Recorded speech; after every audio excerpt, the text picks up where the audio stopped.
Doctor అన్నదానం వెంకట సుబ్రహ్మణ్యం గారు, the member of పాలక మండలి, శ్రీ సరస్వతి విద్యాపీఠం, తెలంగాణ. ఆచార్య ప్రశిక్షణ వర్గ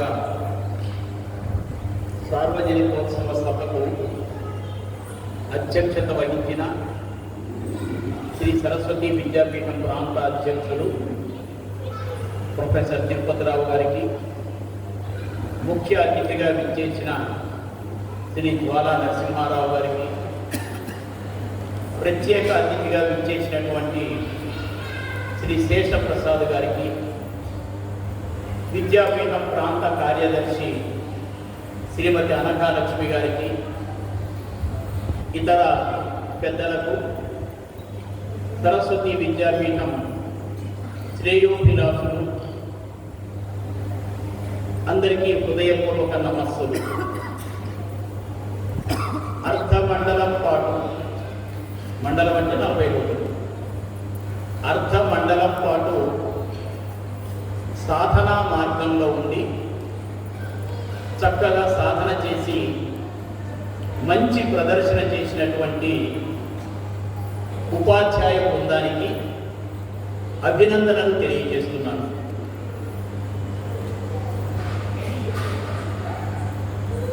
భారతదేశ ప్రధాని బేటీ బచావో బేటీ పఢావో ఒక నినాదం ఇచ్చారు. బాలికలను ప్రోత్సహించాలి అనే ఉద్దేశంతో ఈరోజున ప్రపంచంలో ఉన్నటువంటి అనేక దేశాలు భారతదేశంతో సహా ఉమెన్ ఎంపవర్మెంట్ అనే నినాదం ఇచ్చి సమాజంలో మహిళలకు సాధికారికత కలిగించాలి అనేటువంటి విధంగా అనేక దేశాలు ప్రయత్నం చేస్తున్నాయి. శ్రీ సరస్వతి విద్యాపీఠం ఈ రోజున ప్రశిక్షణ వర్గం చూసినట్లయితే శ్రీ సరస్వతి విద్యాపీఠం దీన్ని ప్రత్యక్షంగా ఆచరణలో చూపిస్తున్నది అని చెప్పడానికి మనకి నిదర్శనంగా ఉన్నది. ప్రాంత కార్యదర్శిగా ఒక మహిళ, శిక్షణ పొందుతున్నటువంటి అనేక మంది మహిళలు, మీరు మీ విద్యాలయాలలో విద్యార్థులను ప్రోత్సహించేటువంటి ఒక పనిలో నిమగ్నమయ్యేటువంటి మీ ప్రయత్నానికి అందరికీ మరొకసారి అభినందనలు తెలియజేస్తున్నాం. ఇంగ్లీష్లో ఒక ప్రోగ్రామ్ ఉన్నది, not gold and money, A teacher can make a people great. ఒక మనిషిని గొప్పవాడిగా తీర్చిదిద్దేటువంటిది డబ్బు కాదు, బంగారం కాదు. ఒక ఉపాధ్యాయుడు ఒక వ్యక్తిని ఉన్నతుడుగా, ఉత్తముడుగా, యోగ్యుడుగా, శ్రేష్ఠుడుగా, నర పశువు కాకుండా, నర మృగం కాకుండా నరోత్తముడుగా తీర్చిదిద్దగలిగేటువంటి ప్రతిభ, శక్తి, సామర్థ్యము ఎవరిలో ఉంటుందంటే ఉపాధ్యాయుల్లో ఉంటుంది. అందుకే మన భారతీయ జీవనంలో మ్యాన్ మేకింగ్ ప్రాసెస్, ఒక మనిషిని తయారు చేసేటువంటి, ఒక మనిషిని తీర్చిదిద్దేటువంటి ఒక ప్రక్రియ ఎక్కడ ప్రారంభమవుతుంది అంటే కుటుంబంలో తల్లి ద్వారా ప్రారంభమవుతుంది. ఆ వరుసను, ఆ ప్రయత్నాన్ని ఎవరు అందిపుచ్చుకుంటారు అంటే విద్యాలయంలో ఉపాధ్యాయుడు అనేటువంటి వాడు పుచ్చుకుంటారు. అందుకే భారతదేశంలో అన్ని వృత్తులు చాలా గొప్పవే అయినప్పటికీ కూడా ఉపాధ్యాయ వృత్తికి ఒక శాంటిటీ ఉన్నది, ఒక విశిష్టత ఉన్నది, ఒక ప్రత్యేకత ఉన్నది. ఒకసారి అలెగ్జాండర్ ఆయన రథం మీద ప్రయాణం చేస్తూ ఉన్నాడు. ప్రయాణం చేస్తుంటే ఆయన గురువు గారు అరిస్టాటిల్ గారు కనిపించారు. అరిస్టాటిల్ అంటే ఎవరంటే సోక్రటీసు, ప్లేటో అనేటువంటి ఒక ఫిలాసఫర్ని తయారు చేస్తే ప్లేటో అనేటువంటి ఫిలాసఫర్ ఒక అరిస్టాటిల్ని తయారు చేస్తే ఆ అరిస్టాటిల్ అలెగ్జాండర్ని తయారు చేశాడు. ఆయన రథం మీద వెళుతూ అలా రోడ్డు మీద వెళుతున్నటువంటి అరిస్టాటిల్ దగ్గరికి వెళ్ళి రథం దిగి పాదాభివందన చేసి మన రథం ఎక్కాడు. మంత్రి అడిగాడు, ఏమండి మీరు రథం మీద ప్రయాణం చేస్తున్నటువంటి చక్రవర్తి ఆయన ఎలా చేశారంటే, తల్లిదండ్రులు జన్మనిచ్చి స్వర్గలోకం నుంచి భూమిలోకి తీసుకొచ్చారు నన్ను, గురువు నన్ను తీర్చిదిద్ది భూమి నుండి మన దివికి వెళ్ళగలిగేటువంటి ఒక సామర్థ్యాన్ని, ఒక జ్ఞానాన్ని ప్రసాదించాడు. దట్ ఈస్ ద గురు అంటాడు ఆయన. సో ఎందుకు చెప్తున్నానంటే, దీనికి ప్రేరణ, స్ఫూర్తి, గైడెన్స్, మార్గదర్శనం ఎక్కడ లభించిందో తెలిసిన పాశ్చాత్యుల సొంతం కాదు, పాశ్చాత్యుల పేటెంట్ కాదని. ఆ విధంగా ప్రపంచానికే మార్గదర్శనం చేసినటువంటిది భారతీయ జీవన విధానం. కురుక్షేత్ర మహాయుద్ధం జరిగింది. శ్రీకృష్ణుల వారు ధర్మరాజుని పిలిచి, అరుగో భీష్మాచార్యుల వారి దగ్గరకు వెళ్ళు, ధర్మోపదేశం, జ్ఞానోపదేశం, ఆధ్యాత్మికోపదేశం, నైతికోపదేశం, ఎన్ని రకాల ఉపదేశాలు నీకు కావాలో వాటినన్నింటినీ పొందవయ్యా అన్నాడు. భీష్ముడు తనకున్నటువంటి సంపూర్ణ సమస్తమైనటువంటి జ్ఞానాన్నంతటినీ కూడా ధర్మరాజుల వారికి ఉపదేశించి ఎలా తయారుగా ఉండాలి, ఎలా ఉండాలి ఒక వ్యక్తి, ఒక మనిషి ఎలా ఉండాలి అని కొన్ని తరాలు నిర్మాణం కావడానికి కావలసినటువంటి జ్ఞానోపదేశం చేశాడు. తరములను అందుకే భీష్ముడు ఆచార్యుడు అయినాడు.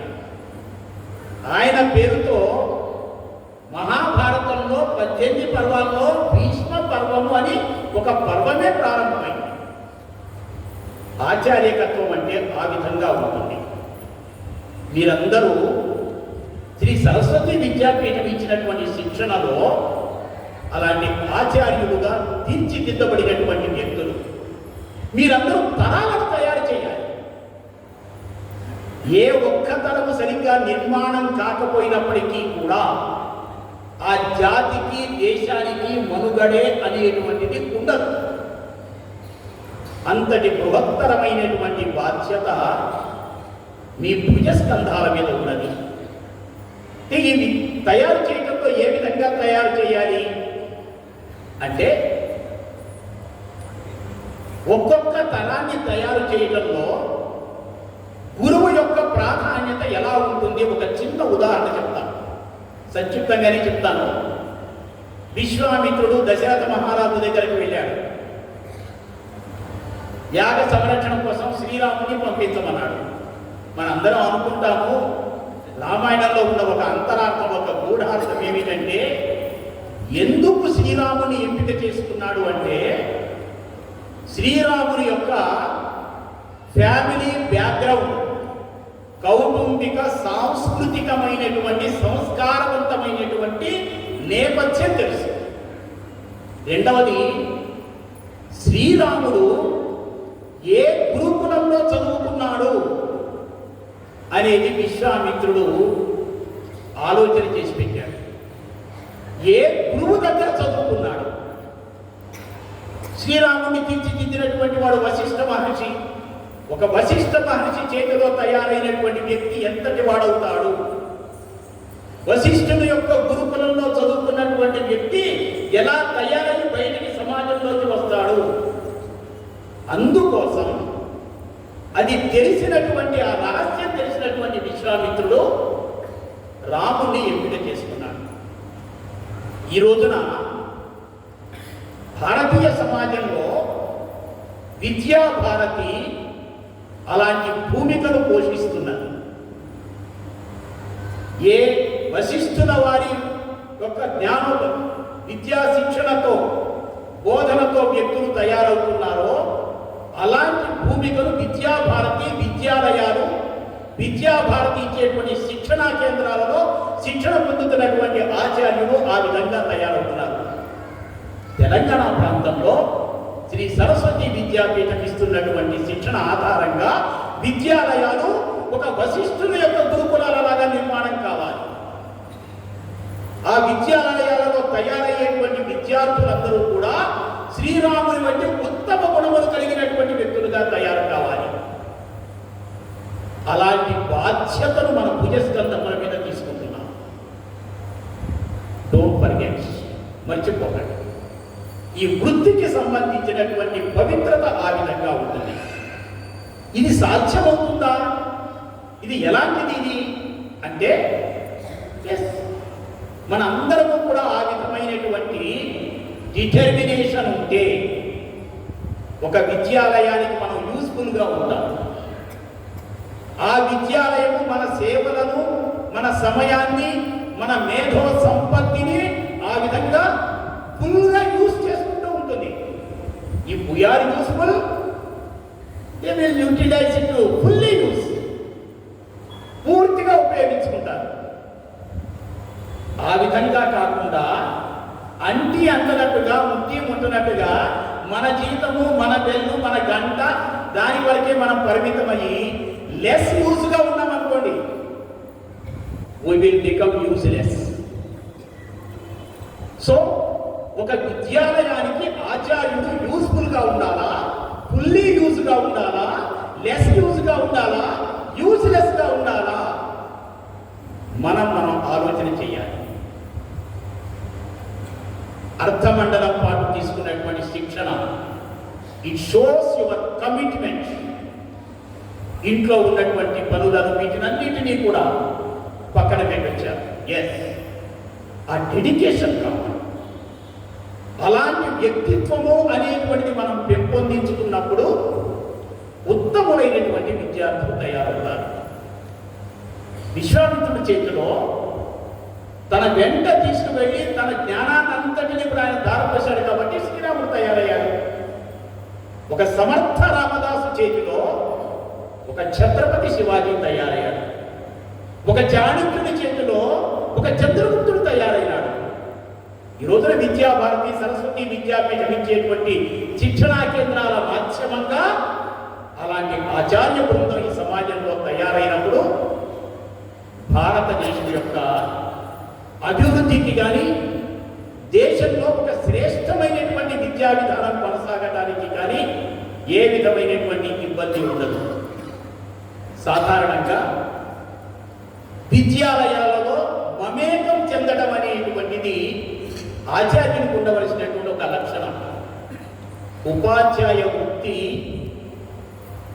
ఒక ప్రవృత్తి లాంటిది.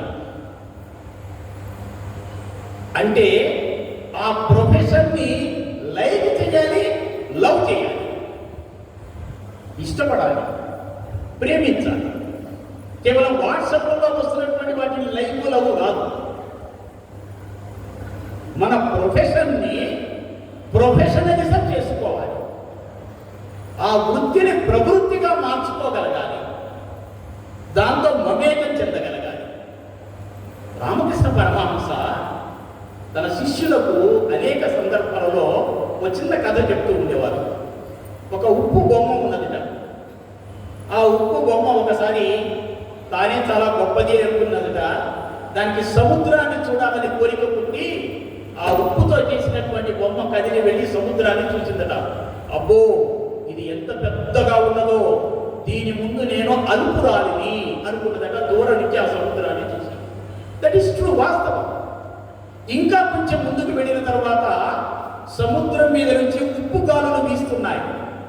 తన శరీరానికి తగిలింది. ఓ, మాకేదో సంబంధం ఉన్నది, అందువలనే నేను ఏ టేస్టులో ఉన్నానో అలాంటి టేస్టులో ఉన్నటువంటి గాలులు నాకు తగులుతున్నాయి అనుకుంటున్నాను. ఇంకా కొంచెం ముందుకు వెళ్ళి ఆ సముద్రంలోకి దిగింది. ఏమైపోయింది? ఉప్పు బొమ్మ కరిగిపోయింది. మమేకం చెందటం అంటే అది. మన జీవనోపాధి కోసం రావచ్చు కాక, వాస్తవం కావాలి జీవనోపాధి. దాంతో పాటుగా మన అభిప్రాయాలతో ఒక మంచి ఉత్తమమైనటువంటి వ్యక్తులను తయారు చేసేటువంటి ఒక పవిత్ర వృత్తిలో మనం అడుగు పెడుతున్నప్పుడు ఆ భావాలను మనం స్వీకరించాలి. ఆ భావాలను జీర్ణింపజేసుకోవాలి.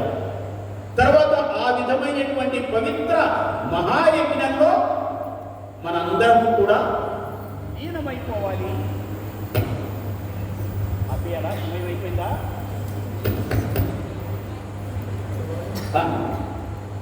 అలాంటి పవిత్రమైనటువంటి యజ్ఞంలో మనందరము కూడా లీనమైపోవాలి. అది మన జీవితానికి సార్థకత. ఒక ఉపాధ్యాయుడికి తన జీవన సార్థకత, వృత్తి సార్థకత ఎప్పుడు కలుగుతుంది అంటే ఆ విద్యాలయంలో విద్యార్థులతో మమేకం చెందినప్పుడు ఆ సార్థకత అనేటువంటిది కలుగుతుంది. ఉపాధ్యాయుడికి విద్యార్థి విద్యాలయమే ప్రధానం కావాలి. ఒక చిన్న ఉదాహరణ చెప్తాను. బాబు రాజేంద్ర ప్రసాద్ గారికి భారతరత్న అవార్డు ఇస్తున్నారు. అప్పుడు సర్ సివి రామన్ గారికి కబురు పంపించారు. సివి రామన్ గారికి బాబు రాజేంద్ర ప్రసాద్ గారు అంటే చాలా ఆచార్యంతో గురుత్వ స్థానం. సర్ సివి రామన్ గారు ఏం చేస్తున్నారో తెలిసిన, తన దగ్గర పిహెచ్డి చేస్తున్నటువంటి విద్యార్థికి పిహెచ్డి సబ్మిట్ చేసేటువంటి పనిలో ఉన్నారు. చిట్ట చివరి ఆయనకి మార్గదర్శనం ఇస్తున్నారు. పిహెచ్డి థీసిస్ తయారవుతుంది, ఆయన సంతకం పెట్టాలి, విద్యార్థి సబ్మిట్ చేయాలి. సరిగ్గా అదే సమయంలో బాబు రాజేంద్ర ప్రసాద్ గారి యొక్క పక్షను రమ్మని ఇన్విటేషన్. ఇంకొకళ్ళు అయితే విద్యార్థిని వదిలిపెట్టేసి వెళ్ళిపోతారు. ఎందుకు?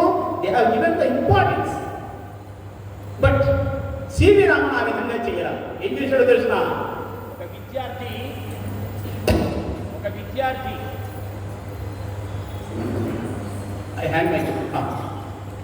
ఒక విద్యార్థి పిహెచ్డి సబ్మిట్ చేస్తున్నాడు. ఒక ఉపాధ్యాయుడిగా నేను విద్యార్థికి ప్రాధాన్యత ఇవ్వాలి అన్నాడు. ఆ విద్యార్థి యొక్క పనికి ప్రాధాన్యత ఇచ్చినటువంటి ఒక ఆచార్యుడిగా, చరిత్రలో ఒక ఆదర్శమైనటువంటి ఉపాధ్యాయుడిగా, చరిత్రలో ఒక ఆదర్శమైనటువంటి ఉపాధ్యాయుడిగా నిలిచిపోయారు. ఇది మనకి ఆదర్శం కావాలి. ఇలాంటి ఆదర్శ ఉపాధ్యాయులు కావాలి. విద్యార్థులకు మనం చదువు చెప్తూ ఉంటాం. సిలబస్ పూర్తి చేశామా లేదా, పాఠ్య ప్రణాళికకి అనుగుణంగా నోట్స్ ఇచ్చామా లేదా, అంతవరకు ఆలోచించడం a ordinary teacher will do it. But we are specialist, not different. Different is different. But we are specialist. You are specialist. Vidya Bharati పాఠశాలలో, విద్యాపీఠం పాఠశాలలో కేవలము పాఠకులను బోధించి రోబోలను తయారు చేయడం మాత్రమే కాదు. అది మన ఆబ్జెక్టివే కాదు. మనం ఏం చేయాలో తెలిసిన, ఒక సమగ్రమైన సంపూర్ణమైనటువంటి వికాసం కలిగేటువంటి విధంగా విద్యార్థి పట్ల ఆలోచన చేయాలి. ఇందాక అధ్యక్షుల వారి ప్రసంగంలో చెప్పారు కదా, పంచకోశాత్మక విద్య అని. ఈ విద్యలో రెండు రకాల విద్య ఉంటుంది. ఒకటి మేధో విద్య, రెండవది హృదయ విద్య. మేధో విద్య అందించాలి. ఇవాళ రేపు పరిస్థితులు అది చాలా ఇంపార్టెంట్. తల్లిదండ్రులు కూడా సంస్కారం ఇచ్చామా లేదా అని ఆలోచించటల్లా, చదువు చెప్పావా లేదా, మార్కులు వచ్చాయా లేదా, ర్యాంకులు వచ్చాయా లేదా అనేటువంటిది ఆలోచిస్తున్నారు తప్ప గుణాలు బ్లాంకులైనా తల్లిదండ్రులు పట్టించుకోవడాల. సమాజానికి ఎదురీదాలి. మనం ఛాలెంజెస్ తీసుకోవాలి, సవాళ్ళను ఎదుర్కోవాలి. ఇటు సమాజానికి కావలసినటువంటి వ్యక్తులను తయారు చేయడంలో ఒక మేధో విద్య, ఒక హృదయ విద్య, ఈ రెండింటినీ అందించగలగాలి. చిన్న ఉదాహరణ చెప్తాను. కొన్ని సంవత్సరాల క్రితం మధ్యప్రదేశ్లో వరదలు వచ్చాయి. వరదలు వచ్చినప్పుడు ఆ వరదల్లో ఇద్దరు పిల్లలు కొట్టుకుపోతున్నారు. అవసరంతో చూస్తున్నారు, దిగి వాళ్ళని కాపాడాలంటే భయపడుతున్నారు. ఒక ఎస్ఐ, విద్యాభారతి పాఠశాలలో చదువుకున్నటువంటి వ్యక్తి ఎస్ఐగా ఉద్యోగాలు సంపాదించాడు. ఇద్దరు వ్యక్తుల్ని చూశాడు, కొట్టుకుపోతున్నారు, చిన్న చిన్న పిల్లలు. వాళ్ళు అమాంతం దూకాడు, ఆ ఇద్దరు పిల్లల్ని రక్షించాడు, తన ప్రాణాన్ని కూడా లెక్క చేయకుండా. మధ్యప్రదేశ్ గవర్నమెంట్ ₹1,00,000 అవార్డు డిక్లేర్ చేసింది. ₹1,00,000 అవార్డు డిక్లేర్ చేసి ఆ ఎస్ఐ ఏం చేశాడో తెలిసిన, తనకు హై స్కూల్లో చదువు చెప్పినటువంటి టీచర్ దగ్గరికి వెళ్ళి సార్తో మాట్లాడుతూ, మీరు నాకు సైన్స్ బోధించారు, గణితం చెప్పారు, ఆ పాఠాలు ఏమీ గుర్తులేవు, కానీ సంస్కారవంతమైన విషయాలు చెప్పారే, పరోపకార విషయాలు చెప్పారే, ఆ విధమైన వ్యక్తిత్వానికి సంబంధించిన విషయాలు మీరు చెప్పినటువంటివే నాకు గుర్తున్నాయి. ఆ పిల్లల్ని రక్షించా, అవార్డు ఇచ్చారు. అది నాది కాదు, నన్ను తీర్చిదిద్దినటువంటి ఉపాధ్యాయుని ఇది మీకు సమర్పిస్తున్నాను అన్నాడు. That is the greatness of a teacher. ఒక తరాన్ని ఆ విధంగా తయారు చేసుకుంటూ ముందుకు వెళ్ళవలసినటువంటి బాధ్యత మనందరికీ కూడా ఉంటుంది. అలాంటి విద్యను అందిస్తున్నామా లేదా? అందించాలి. ఈ రోజున నైతికతకు తిరోధకాలు ఇచ్చేస్తున్నారు.